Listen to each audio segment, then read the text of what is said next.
দেবারা trailer review. তো দেবারা শব্দটা কিন্তু একসঙ্গে উচ্চারণ করবে, ঠিক আছে? দে আর বাড়ার মধ্যে কিন্তু কোনো রকম গ্যাপ রাখবে না, তাহলে পরে কিন্তু প্রবলেম হবে, ওকে? না, দেবারার ট্রেলারটা দেখলাম, ঠিক আছে?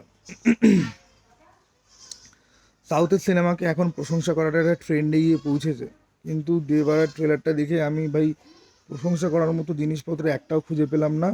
শুধুমাত্র লাস্টে একটা শট আছে, জলের তলা থেকে ডলফিনের মাথা দিয়ে জলের উপরে জাম্প করছে। ভাই মানে এনটিআর কি অ্যাকুয়াম্যান হতে চায়? অ্যাকুয়াম্যানের জন্য কি এবার এনটিআরকে কাস্ট করা হবে? কাস্ট করা হলে কিন্তু হেভি লাগবে এনটিআরকে, হ্যাঁ, জুনিয়র এনটিআরকে।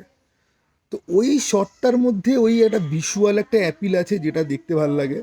দেন একটা জায়গা আছে মাছ সমুদ্রের মধ্যে, আগুন জ্বলছে, তার মধ্যে একটা কেউ মৃত্যুদূতের মতো আলখাল্লা পড়ে দু হাতে ওয়েপন নিয়ে দাঁড়িয়ে আছে। আরও এরকম টুকটাক কিছু শট, দুটো লোক জাম করে অ্যাকশন করতে করতে জলে পড়ছে বা আকাশে কাইন্ড অফ ভাষার মতো, এরকম কিছু ভিজুয়াল গ্লিমস বা ফ্রেম রয়েছে যেটা তোমার দেখে মনে হবে যে এই সিনেমাটা দেখার সময় অ্যাটলিস্ট কিছু ভালো মারামারি সিন, কারণ দেখো প্রোডাকশন ভ্যালু প্রচুর হাই, তো ওরকম কিছু ভালো মারামারি সিন, কিছু ভিজুয়াল আমরা দেখতে পাবো। গল্প লেভেলে সেই বাপ ছেলের গল্প, কোনো অ্যাঙ্গেল থেকে তো জুনিয়র এনটিআরের দুটো ভার্সান দেখিয়েছে, একটা ছেলে ভার্সান একটা বাবা ভার্সান। বাবা ভার্সানটাকে তো কোনো অ্যাঙ্গেলে বাবা ভার্সান লাগে না। শামসের রাতে রণবীর কাপুর বাবা ছেলের রোল প্লে করে, বাবাটা লম্বা চুল ছিল, ছেলেটার মাথায় কম চুল ছিল, তাও একটা বাবা ছেলে মার্কা মনে হয়েছিল। জওয়ানেও শাহরুখ খান বাবা ছেলে প্লে করেছে, কিন্তু এই বাবা ছেলে সেম অ্যাক্টর প্লে করবে এই কনসেপ্টটা বোধহয় নতুন করে রিইনভেন্ট করা হচ্ছে না। দেবারা হচ্ছে কি, সেটা একটা বাজে এক্সাম্পল, যেখানে বাবাকে বাবার মতো মনে হয় না, ছেলেকে ছেলের মতো মনে হয় না।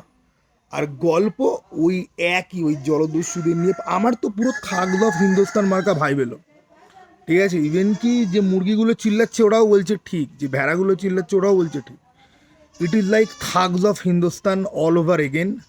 ওই রকম টাইপেরই কালার প্যালেট, ওই রকম টাইপেরই ভাইব, আর রক্তের স্লো মোশন আর আলট্রা ভায়োলেন্ট অ্যাকশন লোকের বুকের মধ্যে ঢুকিয়ে ফুকিয়ে দিচ্ছে।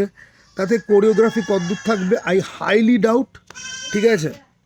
তো আর একটা ভালো জিনিস, অনিরুদ্ধ রবিচন্দ্রের যে ব্যাকগ্রাউন্ড মিউজিক রয়েছে বা গান রয়েছে, কারণ দেবারার প্রথম একটা গান এসছে, ঠিক আছে, ফিয়ার সং, ঠিক আছে? ওই ফিয়ার সংটা আমি অনেকবার শুনেছি, অনেকবার মানে অনেকবারই, মানে গানটা রিলিজ হওয়ার পর থেকে অনেকবার শুনেছি।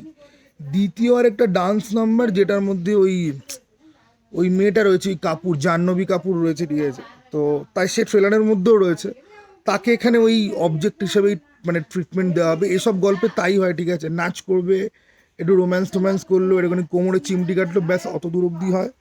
সাইফ আলি খানকে একটু ইন্টারেস্টিং দেখতে লাগছে, এবং আমি দেখলাম, আমি পড়লাম এক জায়গায় যে ওমকারাতে সাইফ আলি খানের রোলটা দেখেই নাকি তোলা হয়েছে। তো সাইফ আলি খানকেও ধরতে পারো যে একটা ভিলেনিয়াস ক্যারেক্টার, একটা ব্রুট ফোর্স এনটিআরকে টক্কর দেবে ওরকম। তো ওই একটু ভালো মারামারি থাকবে, ঠিক আছে, একটুখানি কিছু রাফ অ্যান্ড টাফ রাগিড লুক থাকবে, ব্যাস। গল্প লেভেলে ওই বাবার প্রতিশোধ ছেলে কমপ্লিট করবে, বা বাবাই হয়তো ফেরত চলে আসবে, এই সব মানে there is nothing new. And আমি একজন মানুষ হিসেবে বলছি, I am done with this kind of film. এই সিনেমা হলে বসে দেখে রিভিউ করার মতো জাস্ট কোনো ইচ্ছা নেই। আমার আজকাল এসব সিনেমা দেখতে ভালোই লাগে না। এবার দেখো, আমি এই টাইপের সিনেমা কিন্তু ভালোবাসি, আমি চাই এই টাইপের সিনেমা এমন ভালো কিছু একটা হোক যেটা দেখে আমার মাইন্ড ব্লোন হয়ে যাবে, কারণ এই টাইপের সিনেমার মধ্যেই তোমাকে অপটিমাম লেভেলে অ্যাড্রিনালিন প্রোভাইড করার ক্ষমতা থাকে। কিন্তু এই ধরনের সিনেমা 100টার মধ্যে হার্ডলি দুটো তিনটে ভালো হয়, সবাই কেজিএফ বিক্রম হয় না। তো দেবারা দেখে আমার মনে হয় ওই ফর্মুলাটিকে একটা গার্বেজ হবে, যেটাকে আমি মন থেকে পছন্দ করতে পারবো না।